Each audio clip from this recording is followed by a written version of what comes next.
It is 2020. Robbo with you, filling in for Neil Johnson again today. And it's been just over 100 days since Michelle Pearse took over the reins as the CEO of the Australian Christian Lobby. And every Monday we connect with one of the team from the ACL for an update on what they're doing around the country. And we're doing it a little bit differently today. We're just sort of going to spend a bit more time to have a chat with Michelle and also to talk about some of the big issues, of course, that the ACL is focused on, such as the Misinformation Bill, the Voice. There's a whole bunch going on at the moment. But first of all, we're just going to ask Michelle a bit more about her own story and how that transition's going into the new role with the ACL. So a big good morning to you, Michelle Pearse from the ACL. Good morning to you and all the listeners. It's really great to be here, and I just really appreciate Vision Radio really giving this opportunity to ACL, and I know that you're very passionate about the issues as we are, so really grateful for your advocacy. Yeah, we appreciate that and appreciate your time, because obviously I can only imagine you must be incredibly busy. So thanks for giving up your time today. But as mentioned, just to sort of, I guess, pull the veil back a bit, I'm sure there are many people that are still getting to know you and figuring out who Michelle Pearse is. So just, in a brief snapshot, tell us a bit about who you are, your family, your work background. Who is Michelle Pearse? Sure. Well, first and foremost, Michelle Pearse is a committed Christian. I actually came to know the Lord when I was a child. I believe when I was 9 years old, I had a real encounter with God where I felt His Holy Spirit, and I knew without a doubt from that point that I was His child. And that really has been the pathway that I've chosen, and every decision has been based on Jesus as Lord. But I am been married for 21 years to John, and we have 3 children, aged 14, 11 and 8. They're wonderful kids, and I love being a mum, and they're my absolute priority. Work background is when I graduated university with a degree in public policy, I straight away started with the Australian Christian Lobby as the WA State Director, and absolutely loved that and the opportunities it provided to influence. And however, with having children and life going in that direction, I backed away for a bit to focus on being mum. When my kids were a little bit older, I had the opportunity to work for a Member of Parliament, for a Liberal member, Nick Goiran in Western Australia, who's a committed Christian. And so my experience really is from working outside the Parliament in terms of lobbying, but also inside with Nick Goiran, who's an incredible strategist when it comes to influencing public policy from within the Parliament. And I learned a great deal under him. And also with a mix of church ministry in amongst all of that as well, been involved in a Bible college, in youth pastoring, in running various departments within a church, and for the last 5 years actually been pastoring a church in London. So it's a very varied experience, but I think it's a setup in the sense of God's prepared me with political experience, with ministry experience, from understanding the perspective of a pastor, as well as those working in politics. I think it's really necessary in this role to have an appreciation of politics and of pastoring at the same time, since we're working into both.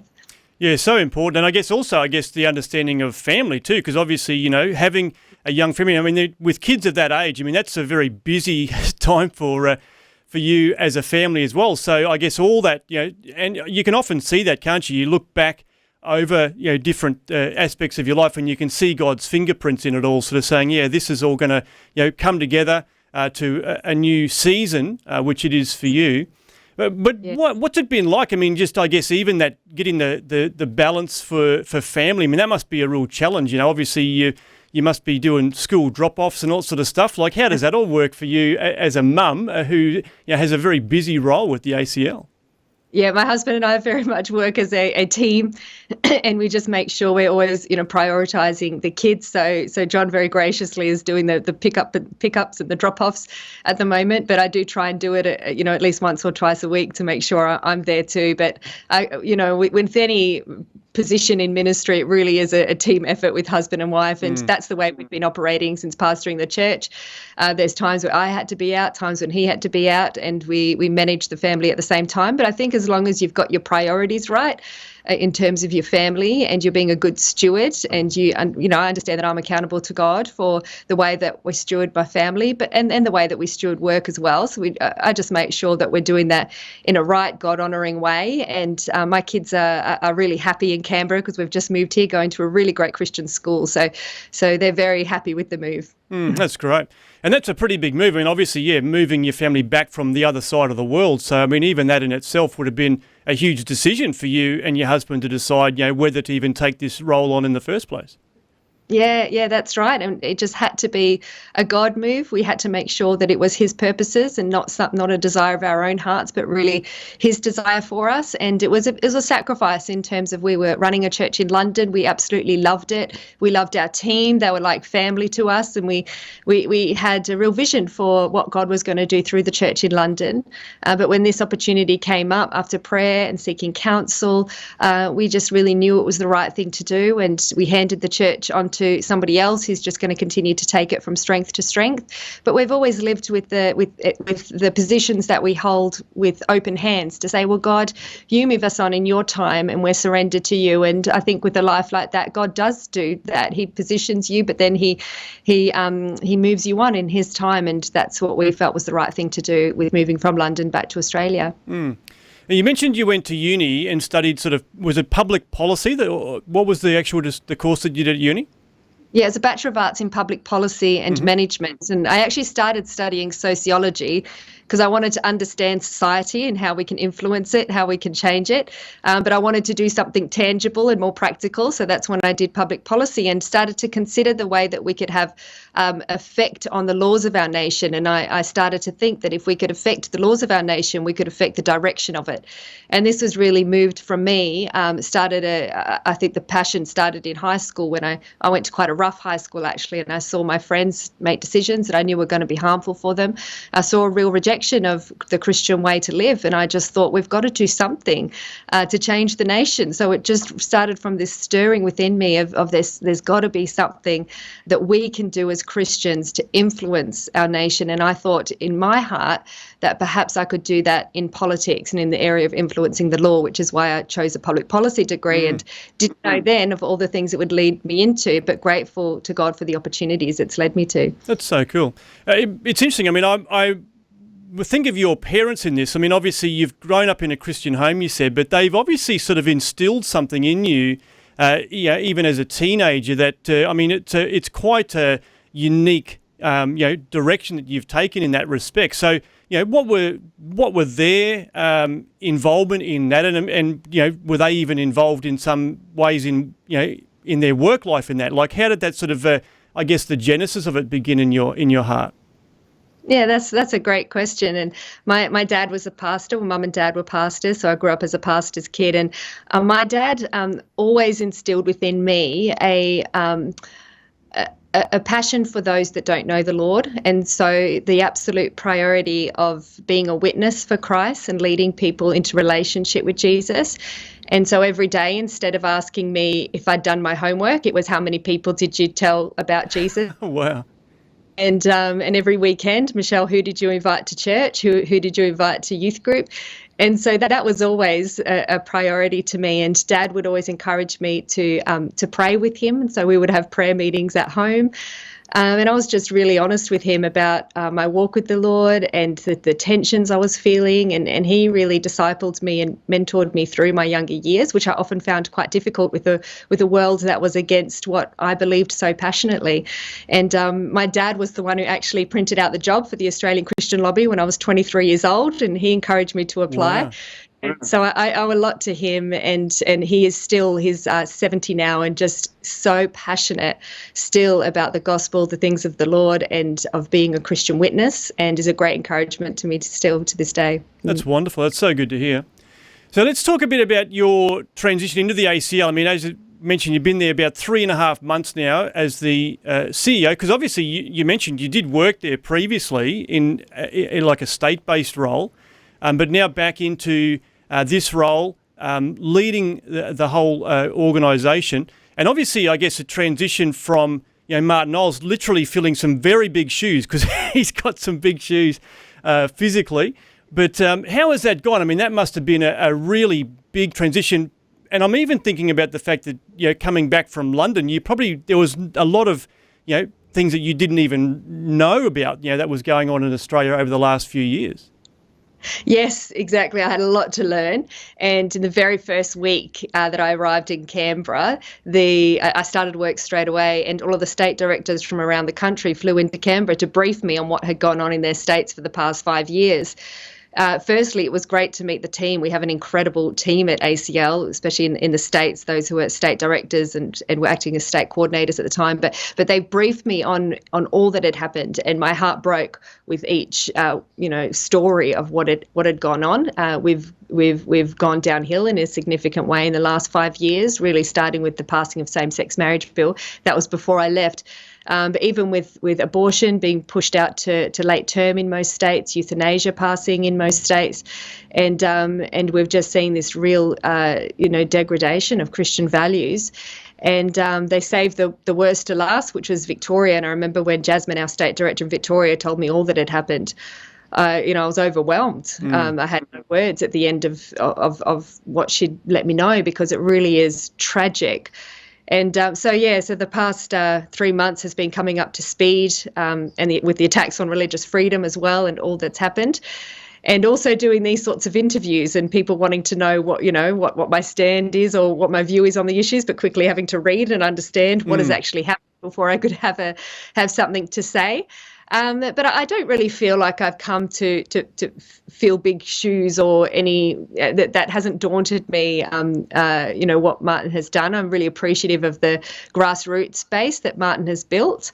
But I really believe that God's positioned me here because of the way and the strategy that I really believe that the Australian Christian lobby needs to operate in to continue to be fruitful and have tangible impact on public policy around the nation. So it's been a challenge in how to redirect on some things, but also I can see the benefit of the previous managing directors from Jim to Lyle to Martin and now me, and how it's sort of set us up to continue to influence in a significant way. Yeah, for sure. From an outsider, it seemed like a fairly sudden departure for Martin to leave and then for you to jump in. Has that sort of been a bit unsettling, like for the supporter base from the ACL? How have you managed that side of things? Yeah, for sure. I mean, there's questions and people were wondering, and I know the board did their best to provide a statement in terms of their response to the sudden departure of Martin. Ultimately, Martin is a really fantastic spokesperson, and he articulates the issues really well, and that was his passion. However, we just needed as an organisation to be more politically engaged, to be in the Parliament, building relationships with the politicians and having a strategy when it comes to how we're going to affect public policy, because after all, we are a Christian lobby group. And so I think through my experience of having worked with ACL, but also under Jim Wallace's leadership but also having that experience in public policy, working for Nick Goiran and affecting the law, I think I bring that really sharp focus into how can we strategically wind back the bad laws that have already passed in Australia and put in some protective measures, especially around Christian freedoms. We're chatting with Michelle Pearse today, the head of the Australian Christian Lobby, and we've got plenty of time, and we're going to open the talkback lines and take your calls if you've got questions or maybe something that you are wondering about the way that the ACL is approaching different issues. We'd love to hear from you today. You can call through on 1800 316 316 as we continue our conversation with Michelle Pearse on 2020. And on 2020 today, we are chatting with Michelle Pearse, the head of the Australian Christian Lobby, and we have the phone lines open. So we're asking you if you've got a question or a comment you'd like to call through. 1800 316 316 is the number to do that. And we've had a call from Sue in Tasmania. Good morning, Sue. How are you? Hello, Sue. You there? Yes. Oh, yes. Hello, Robert. Gotcha. So, what's your question or your comment for Michelle? Well, I'd first of all like to congratulate Michelle on what she is doing through her new role in the ACL. I met Michelle here in Hobart several weeks ago, and I'm just so grateful that God's brought this team together. I also want to honour Martin because he did a wonderful job. But I really believe that God is moving in the spirit and bringing us all together, because listening to Warwick Marsh this morning reminded me of a prophetic word that was given in the Lighthouse Christian Centre in 1997 that Warwick was a part of, and I was attending the church then in Wollongong. And Robbo, can I just read this, because I feel it's really relevant. I feel we're coming into a more spiritually inclined period of time in the end times, and I think this prophetic word is really significant. Do you mind if I read it? Yep. Just if it's short, then you can. I don't want it to be too long. Yeah. It says, hold fast to that which I have done in your life. Do not let go. Do not let anyone wrench it from your hand. Do not let anyone take hold of what is in your heart from me. And do not let anyone or anything spoil that thing that I have placed within you, that seed that I have put within you, because it will grow as you nourish it, as you nurture it. As you keep your eyes fixed on me, that is God, it will grow and become a living thing that will cause the growth and expansion of my spirit in this place. It will cause the release of many in this place, and it will be a strong hand. It will be a strong arm in my hand. It will be something that will go forth. It will not have a life of its own. It will be of the Spirit of God, but it will be something within your spirit that I have deposited within your spirit. And people like Michelle rising up faithfully I believe, is all part of this, because it's not easy as a female in what has been predominantly a very patriarchal society to rise up against the opposition. And so I just thank Michelle, and I'd like to know if she has any comments about this new wave of the spirit that's moving across Australia. Oh, well, that's a great question, Sue. Thank you for that. Michelle, how would you respond to that? Well, just firstly, thank you for reading that, Sue. It is a great encouragement. It was lovely to meet you in Tasmania. And it is, I believe that we're not going to have success unless this is led by the Spirit of God. It's not a fleshly thing we're doing. It has to be the Spirit of God moving in and through us to work according to his kingdom purposes. And I just really do sense that God is at work in this nation, and I really believe that there's hope and that things can turn around. And so things like that, words like that are just really encouraging to stay the course and believe that God is in it, and he is the one we really are honouring through all of this, and his will be done. So thank you for that. Yeah, well, thank you, Sue, for your call, and you can call through as well on 1-800 316 316 if you've got a question or a comment for Michelle Pearse, the Managing Director of the ACL. Now, let's just look at some of the issues that you guys are working on at the moment, Michelle. I mean, there's lots going on around the country, some state-based matters, but one that's national is this Misinformation and Disinformation Bill. You guys have been very outspoken. I mean, in fact, you're sort of calling to bin the bill, so you're wanting to scrap it entirely. Where are things at with that at the moment? Yeah, well, we've currently got a petition going saying bin the bill, and this really is a dangerous draft bill. And now I've met with Minister Michelle Rowland, the Communications Minister who's over this bill, and she assures me it's going to be amended, but still it is very concerning that it will threaten the ability of Christians to be able to say what they want to say online. And we know that the things that we're currently saying in terms of questioning the gender issues, even putting things online about abortion, that this could be construed as harmful, even though it's not. We say these things out of compassion and not because we hate, but because we really care for society and we care for those that are impacted by it. And so the issue with this bill is that it's so broad. The definition of misinformation the definition says it's anything that is reasonably likely to cause or contribute to serious harm. And it mentions things like health, which could be about abortion, but also the LGBTQ community, which could be about questioning same-sex or gender matters online. But it puts the power in the hands of the digital platforms themselves to censor it. And if they don't, then they get threatened with serious fines. And so to avoid the risk of being fined, they're likely to over-censor. And so this really is a serious threat for our ability just to post these things out of the compassion of our hearts online, to see these things continuously censored. And they already are to an extent. We're already seeing the inability to post online, Facebook, Meta taking posts off. And so this will just make the matters even worse. And it puts the power in the hands of ACMA, which is the Australian Communications Media Authority, who are the ones that will develop this code that the digital platforms will be responsible to enforce. That's why this is a really bad idea. Absolutely. Well, it's, I guess, encouraging to hear the government minister saying that they're going to amend or review things there. But what sort of indications are you getting that may happen? And are you sort of hoping to have a bit of a part to play in that, to sort of actually give some direction or some ideas as to how it could be amended if it does, rather than being binned, obviously? Yes, I mean, if it does have to be a bill, we would obviously want it to be significantly amended. And I asked Minister Michelle Rowland if we could have input into what these amendments could be, and she agreed. So our team will be working with the Department of Communications to ensure that the amendments are those that will, make it able for Christians to continue to post what they want to post online without it being restricted. She says that the bill's intent is to limit foreign interference and things that do threaten our democracy. From our research and analysis, these sorts of security measures are already covered in other pieces of legislation. So that's why we're saying this bill isn't even necessary.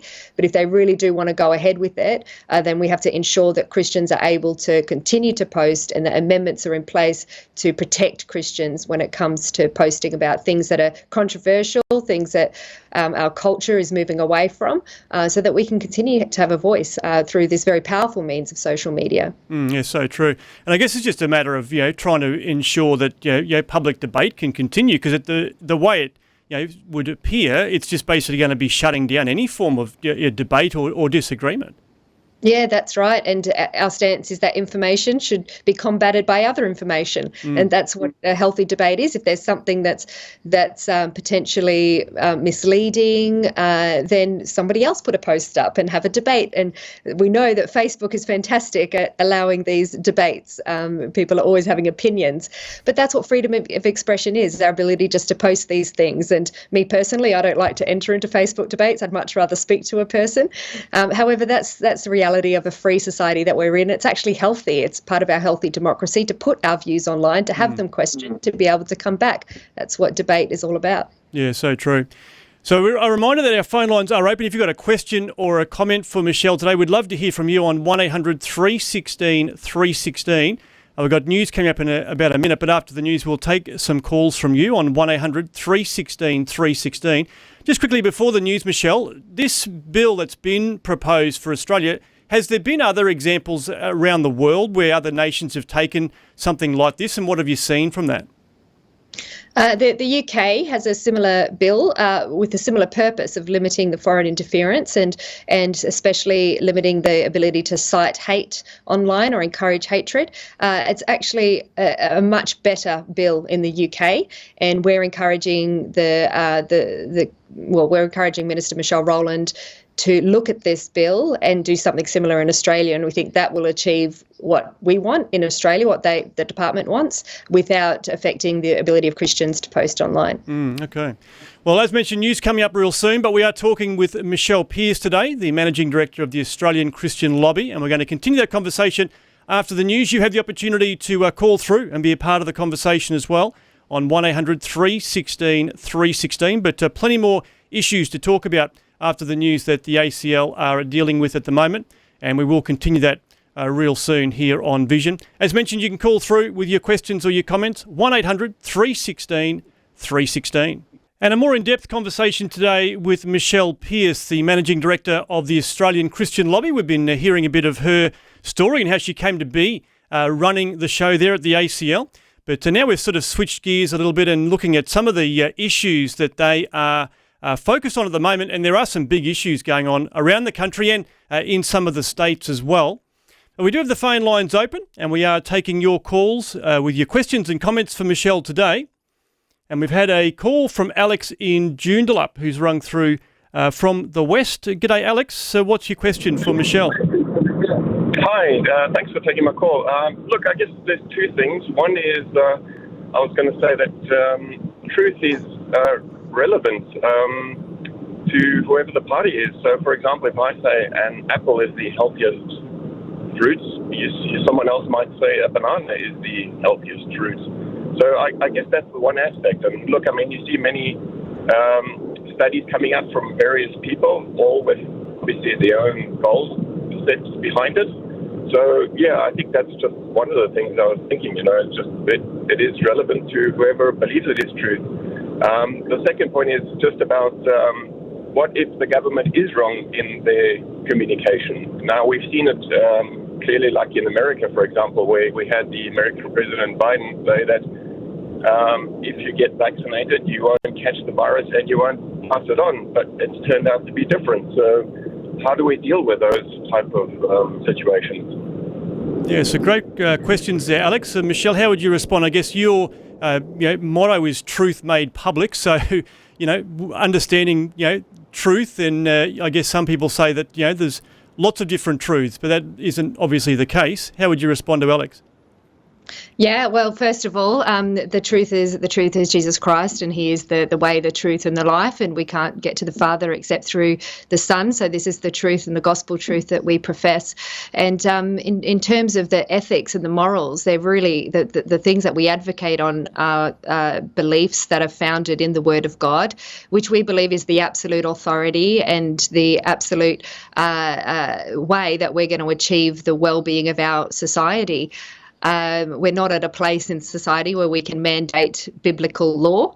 And however, the way that we advocate from this position of love and compassion for the unborn, for children that are gender confused, is for the well-being of society. And we know God created male and female in His own image. So we believe that male is male and female is female, and this is ordained by God. And so we will advocate on that. We believe that it was God who, the psalmist says that God knitted us together in our mother's womb. So we believe every life is sacred from conception until natural death.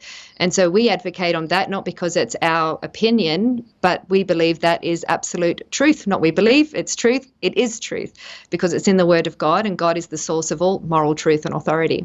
Yeah, great response. Well, thank you, Alex, for your call and for your question today. I've got Rachel, who's rung through from Queensland as well. Rachel, what was your question or your comment for Michelle? Yeah, thank you for taking my call. I was just interested to know Michelle's thoughts on whether it's more effective to influence public policy with Christian values inside government or external to government through organisations like ACL and other organisations like that. Yeah, great question. How would you respond to that, Michelle? This is a really good question, and I think it's both. We can't neglect one or the other. It's really important to be influencing in the House and having the conversations. And one thing I really appreciated by the Australian Christian Lobby when I started as the WA director was we were the ones with relationships with the politicians in the House. And I remember Jim Wallace was a great example of that. He knew the members of Parliament federally, and we were encouraged to do that in the state. And so to influence from within is very important, and we're called to do that as salt and light.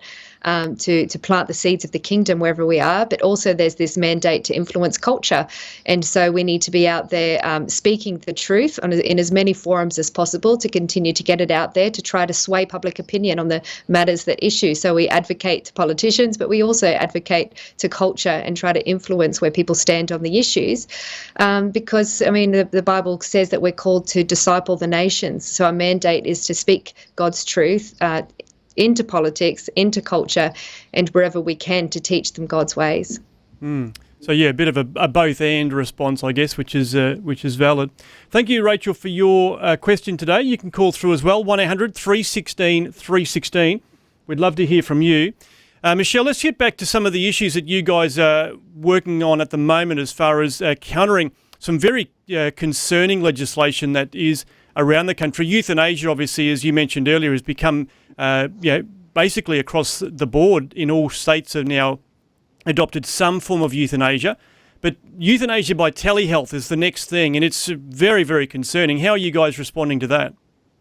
Yeah, it is very concerning. So that the story is that the state territory attorney generals are meeting this week, actually on the 22nd of September, with the federal attorney general to ask that the criminal code be changed to allow the carriage service, like a phone or internet, to promote or provide instruction on suicide. So we know this is within the context of for them to be able to receive the medication, the euthanasia medication, to lead to their death.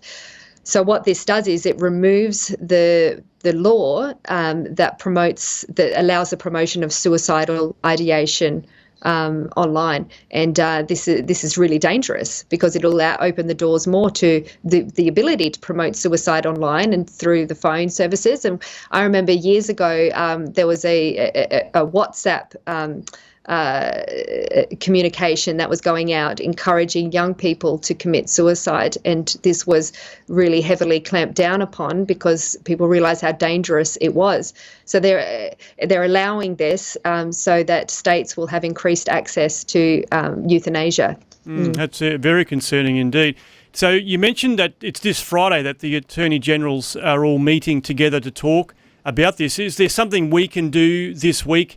Do you guys have like an online petition or something that some way that we can sort of get our voice heard? Because this is something that I'm sure many Christians would want to speak up against.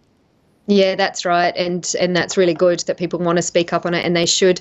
Our strategy is to email or contact the Federal Attorney General because he'll be the one with the decision-making power on this, to email him to ask him not to change the criminal code and for your basic reasons opposing euthanasia.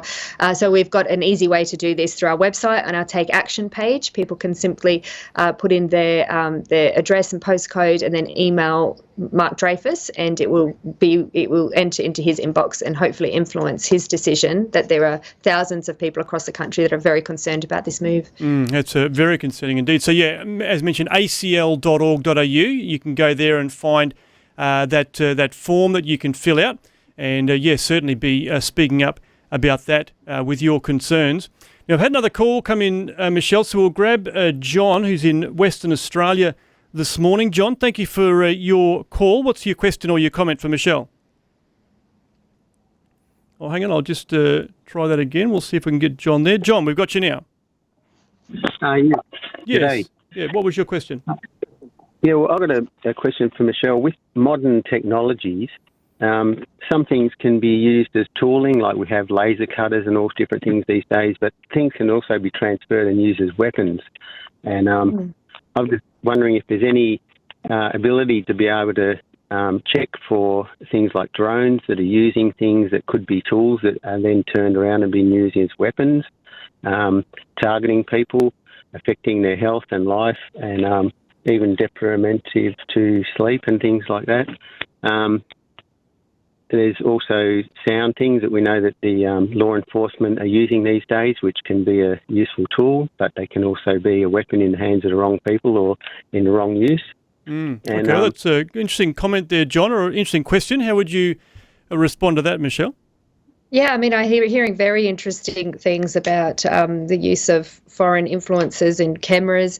There are real things that are happening, and I don't know if the listener has heard of Senator James Paterson and his concerns in this area, and I encourage him to look into his work because he's done a lot in exposing some of these foreign interferences that are to the detriment of our freedom in Australia. ACL is not particularly looking into the details of this sort of thing. However, there are issues on the horizon, like the development of AI technologies, that we're looking into how this could be used for the promotion of more injustice and more evil, and what we need to be doing now to protect our nation from the influences of AI technology. So there are things on the horizon. The environment is always changing politically with the different issues and technologies that arise. So we'll just continue to keep educated and make sure we're doing what we can to respond. Yeah, good response. So thank you, John, for your call. You can call through as well on 1-800-316-316. That's 1-800-316-316 with a question or a comment for Michelle Pearse, the Managing Director of the ACL. Let's just look at a couple of state-based issues, Michelle, before we wrap up our time with you today. There's some abortion amendments that are happening at the moment in Western Australia, some proposed changes to the legislation there. Yes, and it really is tragic that WA is proposing these laws that allow late-term abortions, just really opening up the door for so many more abortions, and especially at the late stages as well. So I know the team, Peter Abetz, Nick Goran, a number of the pro-life politicians have put forward some amendments to try to limit the amount of babies aborted, but also to protect the mum from making a decision that she may regret as well.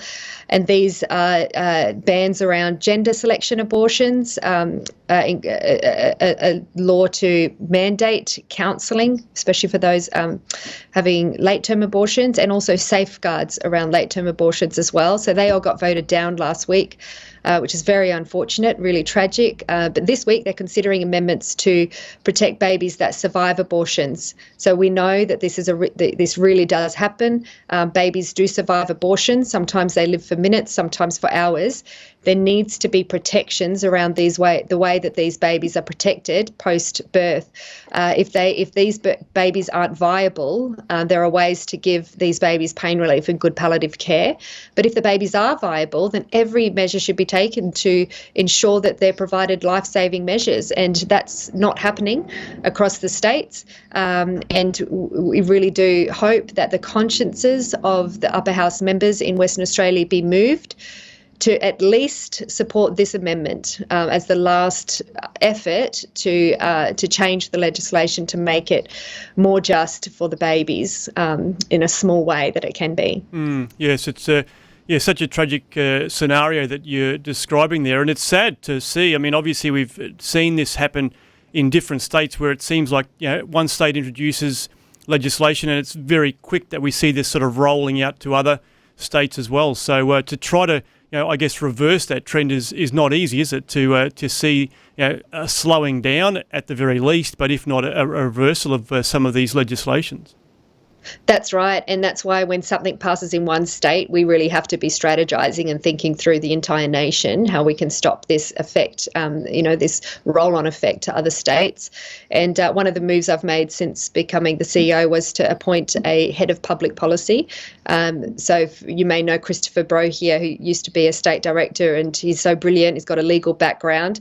He really understands the complexities of the law and what needs to happen to change it. And so he's looking at a strategy now across the whole nation to ensure that we don't have these sorts of roll-on effects, and where we have, of how we can bring it back again and begin to repeal legislation, especially on those issues that we might have some momentum on, such as the gender affirmation laws that are currently operating and still being rolled out.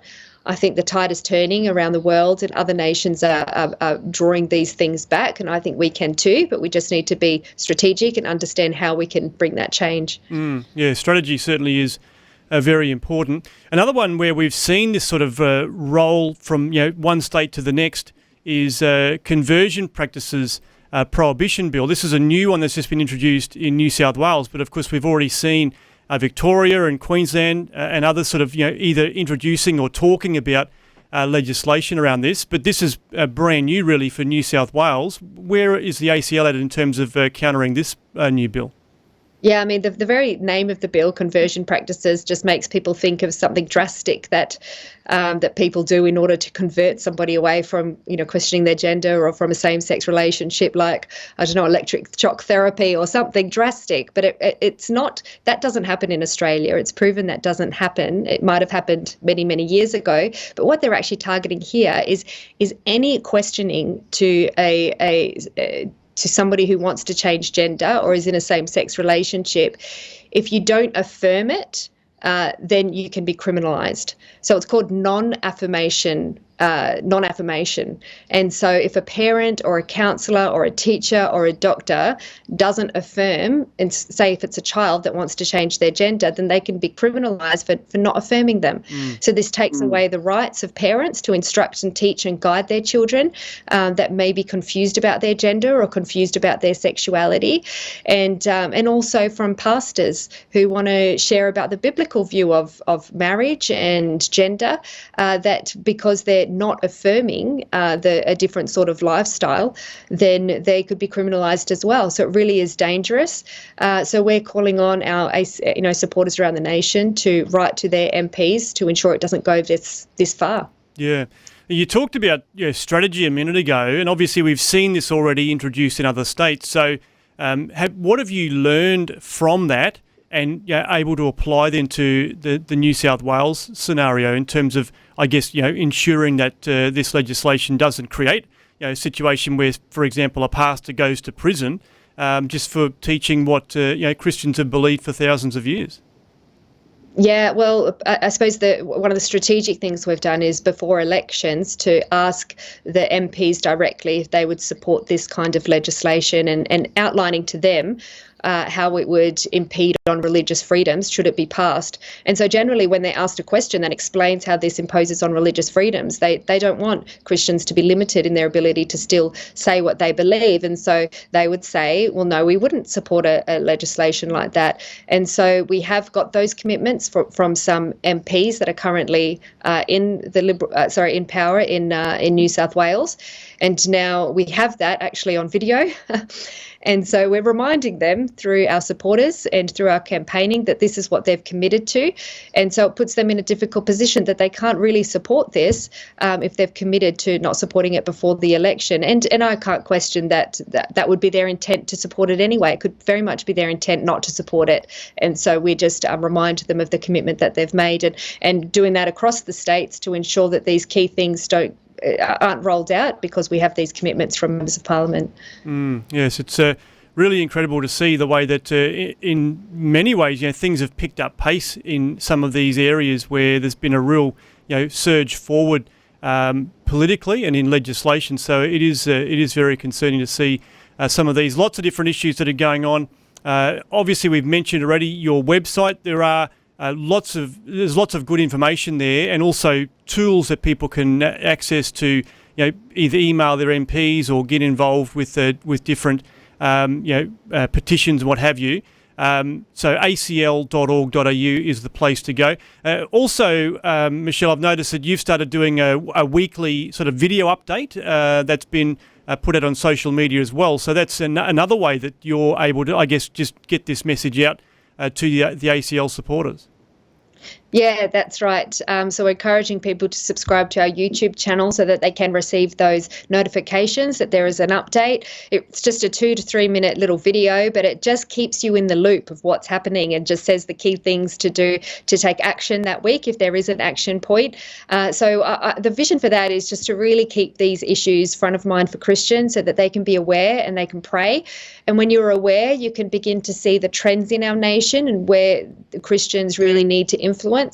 And so I think it's really important just to make sure that people are listening to that little weekly wrap every week. It might be quicker than reading through our e-news, but go to our e-news, which is our weekly email update, and you need to become a supporter of ACL to do that, to then click those buttons and take the actions that are necessary. But please also follow us on AC Lobby, our Instagram page, and Facebook, Australian Christian Lobby on Facebook, as we're active, updating our supporters on those channels as well. Yeah, lots going on, lots of movement at the station, you might say. So I really appreciate your time, Michelle. It's been great having an extended opportunity to chat with you and hear about some of these really important issues that are going on around the country. So thank you so much for being a part of it. A reminder that acl.org.au is the website. And as you mentioned there, AC Lobby is the handle for all your social media. To be informed of what's happening. There is so much to be aware of, and I really do encourage our listeners to be active, to let your politicians know where you stand on some of these issues, because I guess if we don't say anything, then the alternative is the vacuum sort of gets filled by other groups, doesn't it? That's exactly right. Yeah. And thank you for having me. I've really enjoyed our chat today. And thanks to the supporters, for your listeners, for listening in as well.